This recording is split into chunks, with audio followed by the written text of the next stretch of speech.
क्यों रे तनु, चुप हो गया? अपनी बीवी को तू ऐसे ही जाने देगा? मैं आज ही उसे यहाँ से ले जा रहा हूँ। चलो चलो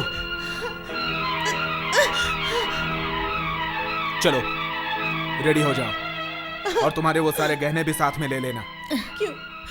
गहने से क्या करोगे? तुम्हें लेकर मैं कहाँ जाऊंगा? 2 दिन के लिए मामा के पास रहो।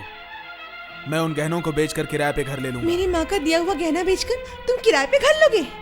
वाह, क्या बहादुर पति है मेरा।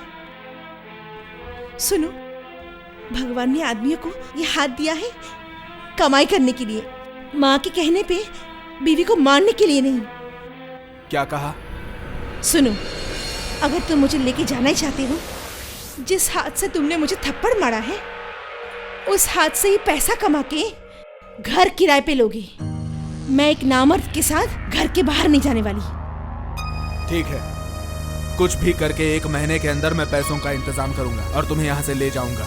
और तब तक तुम किसी भी हालत में मेरी माँ का अपमान नहीं करोगी। मेरे पीछे अगर कोई पड़ता है मैं उसको छोड़ती नहीं हूँ।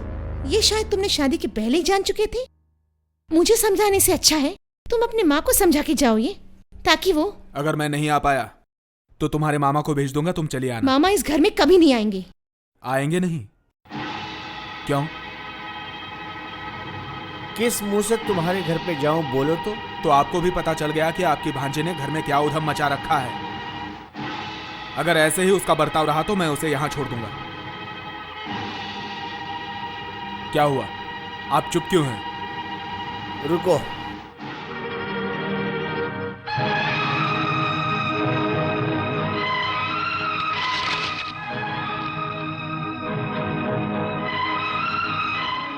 ये रही वो अंगूठी जिसको देने में तुम्हारे घर पे गया था। दिखाओ। ये क्या, अंगूठी तुमने दीपा को नहीं दिया?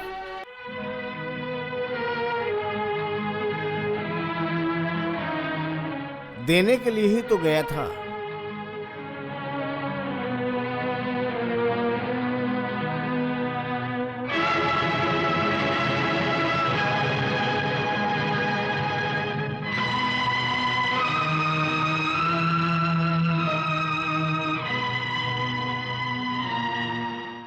माँ ने आपका इतना बड़ा अपमान किया, आपने मुझे क्यों नहीं बताया?